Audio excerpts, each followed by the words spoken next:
Awal sejarah Otsuka dimulai pada tahun 1921 di mana seorang putra petani Jepang bernama Busaburo Otsuka mendirikan sebuah perusahaan pabrik kimia di sebuah kota kecil di Jepang yang cukup terkenal karena keindahan alamnya, yaitu kota Tokushima. Pada tahun 1946, Otsuka memulai pembuatan dan penjualan infusnya. Lalu setahun kemudian, putra sulung Busaburo yang bernama Masahito Otsuka mengambil alih perusahaan. Setelah beberapa tahun beroperasi, Otsuka Pharmaceutical Co. Limited secara resmi didirikan dengan filosofi perusahaan yang berbunyi Otsuka People Creating New Products for Better Health Worldwide, yang kemudian dijadikan sebagai filosofi perusahaan untuk seluruh grup Otsuka. Filosofinya bermakna bahwa Otsuka berupaya keras dalam memanfaatkan aset dan keterampilan khusus untuk mengembangkan keberagaman solusi ilmiah yang berkontribusi demi kehidupan masyarakat dunia dalam bentuk produk yang inovatif dan kreatif. Pocari Sweat sendiri pertama kali diluncurkan di Indonesia pada tahun 1989 dan dipasarkan oleh PT Otsuka Indonesia. Kemudian PT Amerta Indah Otsuka pun dibangun pada tahun 1997 dan ditetapkan sebagai rumah untuk Pocari Sweat. Awalnya, Otsuka merupakan perusahaan afiliasi dari Otsuka Pharmaceutical Co. Limited Jepang yang memulai perjalanannya di Indonesia dengan nama PT Kapal Indah Otsuka. Perusahaan ini terbentuk dari hasil investasi bersama antara Otsuka Pharmaceutical Jepang dan PT Kapal Api dengan Pocari Sweat sebagai produk pertamanya. Kemudian di tahun 1999, PT Kapal Indah Otsuka merubah namanya menjadi PT Amerta Indah Otsuka. Semakin berkembangnya perusahaan, pada tahun 2004, PT Amerta Indah Otsuka membuka pabrik pertama yang terletak di Sukabumi, Jawa Barat, menyusul 6 tahun berikutnya pabrik Pocari Sweat di Kejayan, Pasuruan, Jawa Timur didirikan. Dengan keberhasilannya dalam memasarkan produk, hingga kini produk yang dihasilkan telah didistribusikan di seluruh Indonesia. Otsuka percaya setiap orang memiliki hak untuk hidup sehat. Didukung dengan hasil riset dan penelitian ilmiah, PT Amerta Indah Otsuka menciptakan konsep nutraceutical product yang diartikan sebagai produk yang memberikan manfaat kesehatan dan menjaga kualitas hidup menjadi lebih baik. Dalam 100 tahun terakhir semenjak didirikannya oleh Dr. Otsuka di Jepang pada tahun 1921, perusahaan ini selalu memiliki visi yang konsisten, yaitu untuk selalu berinovasi dan berkreasi untuk membuat produk-produk yang unik dan bisa mendukung kualitas kesehatan secara global. Salah satu produk yang kita kenal yaitu Pocari Sweat, yang mana tujuan adanya Pocari Sweat ini yaitu sebagai pengganti cairan tubuh yang hilang saat beraktivitas sehari-hari. Produk ini memiliki komposisi yang mirip dengan cairan tubuh yang terbukti secara ilmiah dapat terabsorpsi cepat dan bisa menggantikan cairan yang hilang ketika beraktivitas sehari-hari. Dalam alur produksinya, Pocari Sweat dimulai dengan pengolahan bahan-bahan mentah. Bahan-bahan mentah yang digunakan antara lain meliputi air, gula, garam, kalium, magnesium, dan kalsium. Yang setelah itu bahan-bahan tersebut dicampur dan dipanaskan dalam suatu tangki untuk membentuk larutan. Selanjutnya, larutan tersebut akan disaring dan dimurnikan melalui proses osmosis terbalik. Proses ini dilakukan untuk memisahkan mineral dan garam yang tidak diperlukan, sehingga Pocari Sweat menjadi lebih bersih dan mengandung mineral yang diperlukan oleh tubuh.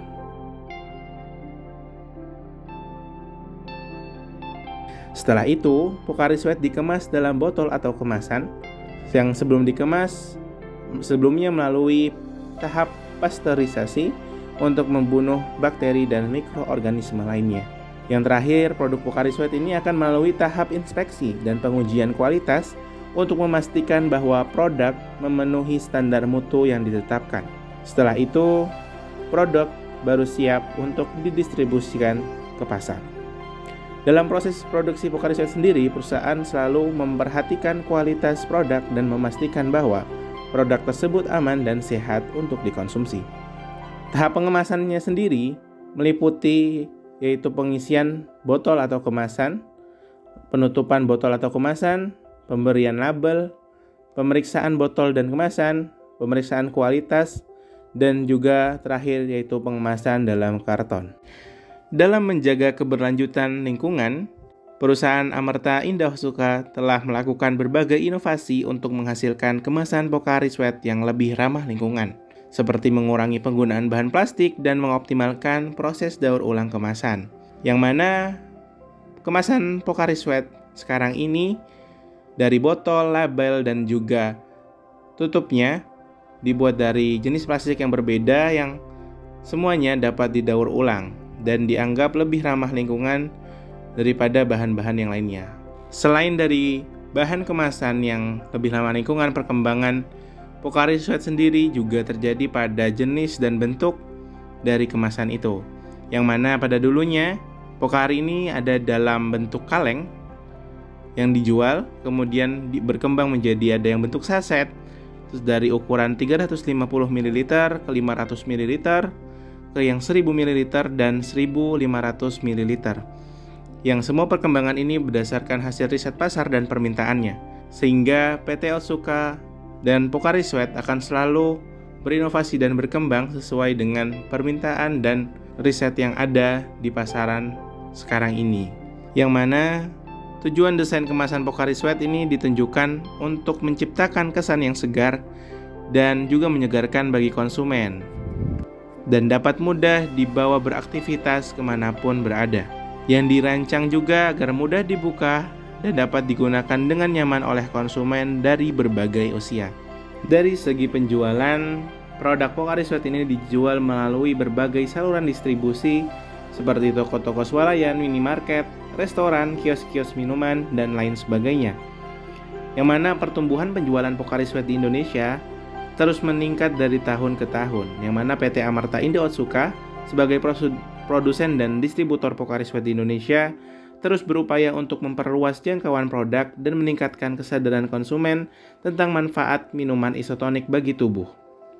Yang selain itu, PT Amarta Indah Otsuka juga terus melakukan inovasi dalam pengembangan produk dan kemasannya untuk menjawab kebutuhan konsumen yang semakin berkembang. PT Amarta Indah Otsuka selain memproduksi Pocari Sweat, ia juga memproduksi Soyjoy yang merupakan snack bar yang terbuat dari kacang-kacangan dan buah-buahan dengan rasa yang bervariasi, ada coklat, ada stroberi, dan ada jeruk. Kemudian mereka juga memproduksi Oronamin C, yaitu minuman suplemen vitamin C yang diformulasikan untuk membantu mengatasi kelelahan dan meningkatkan daya tahan tubuh. Selain itu, dari Pocari Sweat sendiri juga mengembangkan Pocari Sweat Ion Water yang merupakan Pocari dengan kandungan kalori yang rendah. Pastinya tak jauh dengan peran farmasi di dalamnya dalam proses produksi hingga pemasaran.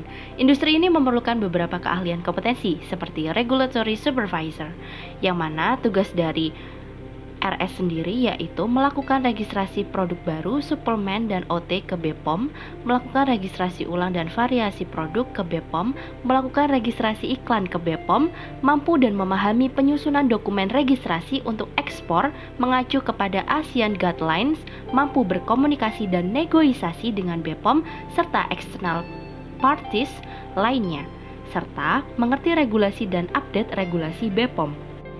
Yang kedua yaitu Quality Control atau QC, yang mana kompetensi ini melakukan pemeriksaan, mengukur, menguji, dan memastikan produk yang dibuat sudah sesuai dengan standar yang ditetapkan perusahaan dalam bisnis. Yang ketiga, R&D, yang mana kompetensi ini memiliki tugas yaitu mengembangkan produk yang telah ada, baik perbaikan, bentuk sediaan, perbaikan kemasan, maupun perbaikan formula. Yang keempat yaitu QA atau Quality Assurance, merupakan bagian yang sangat vital dalam pabrik karena berkaitan dengan mutu. Keseharian di bidang QA diantaranya adalah perilisan produk jadi, penanganan komplain, kalibrasi, kualifikasi, validasi, registrasi, dan dokumen lainnya. Yang terakhir yaitu produksi, yang mana produksi mengatur produk mulai dari langkah penimbangan sampai dengan produk jadi yang akan dirilis oleh Quality Assurance. Sebagai farmasis, banyak hal yang harus ditanamkan sejak dini sebelum kita terjun langsung ke dunia kerja sesungguhnya. Keprofesionalisme kita tumbuh seiring waktu dan tidak bisa instan begitu saja. Kita dituntut untuk menerapkan praktik kefarmasian sesuai ilmu yang kita pelajari secara legal dan profesional sesuai kode etik yang telah ditetapkan. Sebagai farmasis juga, kita diberikan tanggung jawab untuk selalu berinovasi dan selalu mau belajar karena kemajuan teknologi akan selalu berkembang setiap harinya. Wujud